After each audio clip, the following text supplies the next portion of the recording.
Bonjour à tous, bien-aimés, je vous invite à une lecture dans Actes chapitre 1. Actes chapitre 1, que je vais lire dans la version du Semeur à partir du verset 4.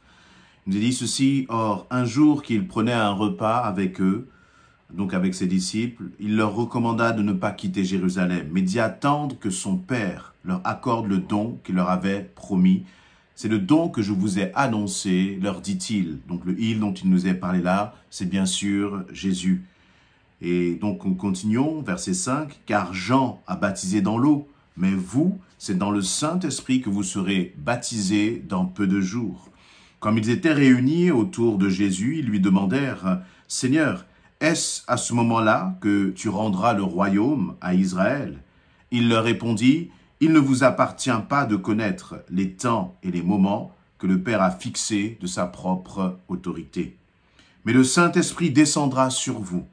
Vous recevrez sa puissance, et vous serez mes témoins à Jérusalem, dans toute la Judée et la Samarie, et jusqu'au bout du monde. » Après ces mots, ils le virent s'élever dans les airs, et un nuage le cacha à leur vue. Ils gardaient encore les yeux fixés au ciel, pendant qu'ils s'éloignaient, quand deux hommes vêtus de blanc se présentèrent devant eux et leur dirent, « Hommes de Galilée, pourquoi restez-vous ainsi à regarder le ciel? Ce Jésus qui a été enlevé du milieu de vous, en redescendra un jour, de la même manière que vous les avez vus y monter. » Alors les disciples quittèrent la colline qu'on appelle Mont des Oliviers, située à environ 1 kilomètre de Jérusalem, et ils rentrèrent en ville.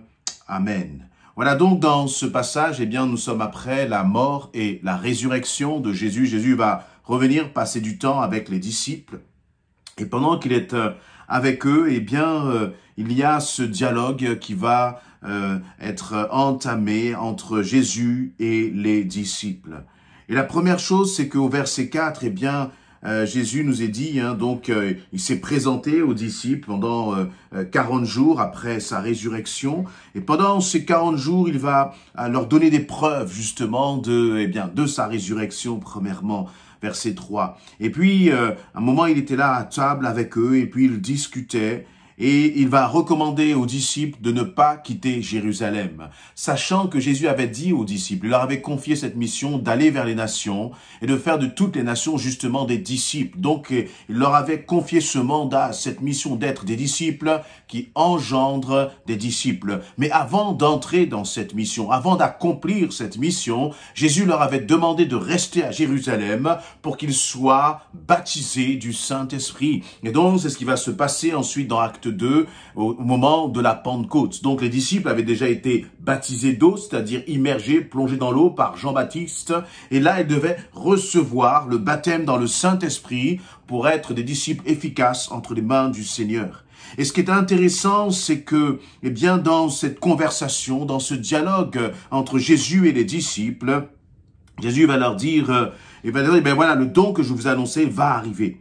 Et car Jean vous a baptisé d'eau, verset 5, mais c'est dans le Saint-Esprit que vous serez baptisés dans peu de jours.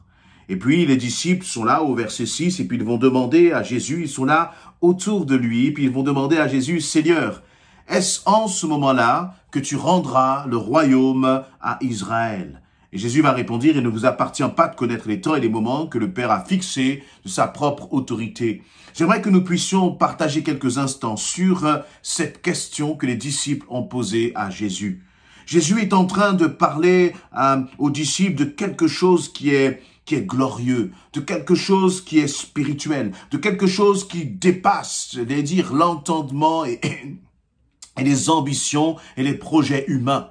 Le Seigneur est en train de leur dire, vous allez être équipés de la puissance du Saint-Esprit pour accomplir un plan glorieux, le plan glorieux de l'Éternel, le plan glorieux du Créateur du ciel et de la terre. Avec la puissance du Saint-Esprit en vous, Jésus est en train de dire aux disciples, vous allez accomplir des choses glorieuses et prodigieuses. Vous allez être vraiment, des disciples qui vont impacter ce monde, qui vont apporter la bonne nouvelle de l'Évangile avec puissance, avec amour et avec autorité.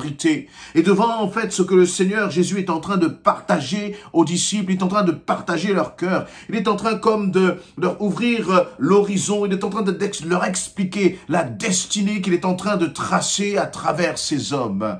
Et je crois que, eh bien, souvent, le Seigneur peut nous parler de cette façon. Le Seigneur a des projets sur nos vies. Le Seigneur veut nous utiliser, toi et moi, d'une façon extraordinaire. Le problème, c'est que très souvent, nous ne le réalisons pas. Nous passons à côté des paroles que le Seigneur est en train de nous dire. Peut-être même que parfois, l'Église, elle passe à côté des promesses que Dieu a pour elle. L'Église peut passer parfois à côté des projets que Dieu a pour elle. Et comment peut-on passer à côté des projets que Dieu a pour nous? Eh bien, c'est tout simplement en étant centré sur nos propres besoins, en étant centré sur nos propres désirs, en ayant une vision étriquée et limitée, humaine et charnelle des choses, alors que Dieu nous parle d'une façon spirituelle. Et c'est exactement ce qui est en train de se passer là. On sent dans ce verset qu'il y a comme vraiment deux dimensions. On sent que Jésus et les disciples ne sont pas alignés, ils ne sont pas sur la même longueur d'onde. Jésus est en train de leur parler de quelque chose qui est profond, de quelque chose qui est spirituel, de quelque chose qui dépasse même le cadre de leur vie.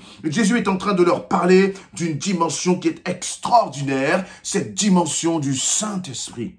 Et comment vont réagir ces disciples? Eh bien, ils vont poser cette question simplement en disant, « Seigneur, est-ce à ce moment-là que tu rendras le royaume à Israël ?» Leur préoccupation était une préoccupation terrestre. Le peuple d'Israël vivait sous la domination romaine. Et donc, leur seul souci, c'était de voir comment Jésus allait les délivrer de cette domination romaine. Mais Jésus n'était pas venu pour délivrer l'homme de la domination de l'homme. Mais Jésus était venu pour délivrer l'homme de la, de la domination du péché. Pour permettre l'homme d'entrer dans une dimension nouvelle, d'être une créature nouvelle et d'entrer dans une dimension vraiment d'éternité qui dépasse tous les royaumes humains.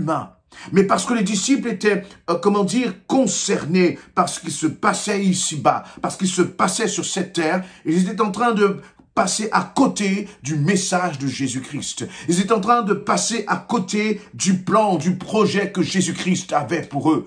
Mais merci Seigneur, parce que ces hommes ont quand même cherché la face de Dieu. Il nous est dit justement après ce passage que, après que Jésus se soit élevé dans le ciel, juste au verset 11, verset 11, ils ont commencé à chercher la face de Dieu. Ils ont commencé à prier. Voyez, versets 12 et 13 même. Dès leur arrivée, verset 13, ils montèrent à l'étage supérieur de la maison où ils se tenaient d'habitude. C'était Pierre, Jean, Jacques, André, Philippe, Thomas, Barthélemy, Matthieu, Jacques, fils d'Alphée, Simon, Jude de Jacques. Et d'un commun accord, au verset 14, il est dit, ils se retrouvaient souvent pour prier avec quelques femmes, Marie, la mère de Jésus, et avec les frères de Jésus. Jésus leur avait parlé de cette puissance du Saint-Esprit, de ce qu'ils allaient expérimenter. Et eux, à un moment, ils se sont raccrochés à leurs désirs terrestres.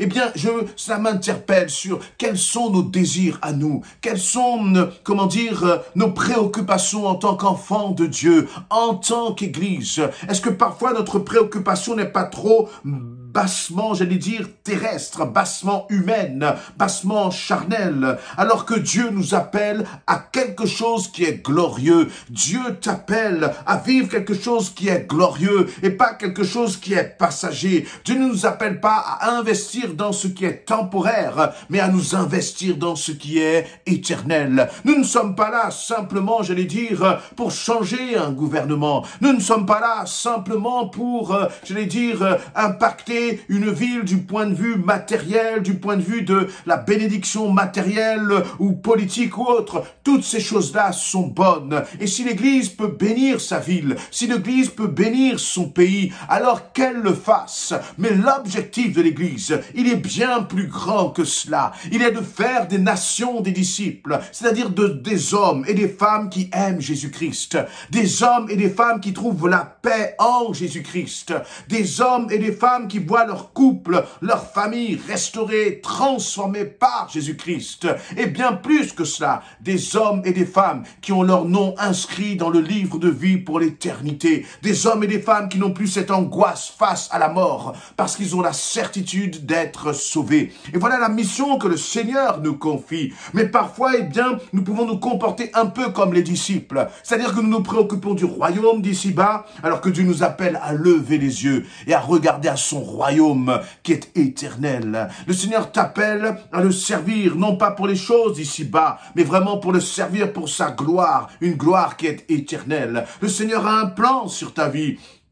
Et parfois, nous réduisons le plan de Dieu à, j'allais dire, entre guillemets, aux petites bénédictions que nous pouvons obtenir au quotidien. Alors que Dieu nous appelle à bien plus que cela, à vivre pour lui, à entrer vraiment dans cette dimension, j'allais dire, qui est spirituelle pour notre Dieu. Et peut-être, je ne sais pas quelle était la réaction de Jésus, mais lorsque les hommes lui ont demandé, ses disciples lui ont demandé, eh bien, Seigneur, quand est-ce que, eh bien, à quel moment tu rendras, tu nous délivreras, tu rendras, j'allais dire, sa royauté à Israël. Jésus leur dit, ne vous appartient pas de connaître les temps et les moments. Donc, d'une certaine façon, Jésus ne prend même pas le temps de répondre à cette question, qui est une question, j'allais dire, avec des motivations qui sont terrestres, qui sont peut-être légitimes, mais qui sont terrestres. Et Jésus est venu pour bien plus que cela. Et donc Jésus revient sur ce qui est essentiel au verset 8. Il leur dit, le Saint-Esprit descendra sur vous. Vous recevrez sa puissance et vous serez mes témoins à Jérusalem, dans toute la Judée, dans la Samarie et jusqu'au bout du monde. Et je voudrais que nous puissions, eh bien, nous aussi nous saisir de ces paroles.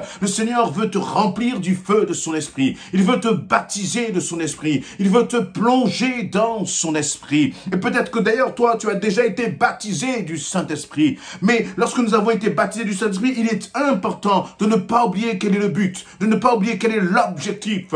C'est de servir notre Dieu. Ce n'est pas de retourner à nos propres besoins, à nos propres préoccupations, mais c'est de lever les yeux vers notre Dieu, de dire, Seigneur, je veux te servir, je veux t'honorer, je veux vivre pour toi, je veux que ma vie te glorifie, et je ne veux tirer aucun intérêt, Seigneur, de ce qui se passe ici-bas. Je ne veux pas retirer un quelconque intérêt du service, de l'appel que tu mets sur ma vie, Seigneur. Mais je veux que tout soit pour ta gloire, que tout soit pour ta gloire. Apprenons à vivre pour la gloire de notre Dieu. Apprenons à tourner vraiment nos cœurs, nos préoccupations vers vraiment ce qui est agréable à notre Père, et n'essayons pas de vivre pour les choses qui sont ici-bas, qui sont passagères. Parce que si nous cherchons les choses passagères, notre récompense, elle sera passagère. Mais si nous cherchons les choses qui sont éternelles, si nous cherchons à glorifier notre Dieu, eh bien notre récompense, ta récompense, mon ami, elle sera éternelle dans le nom de Jésus-Christ.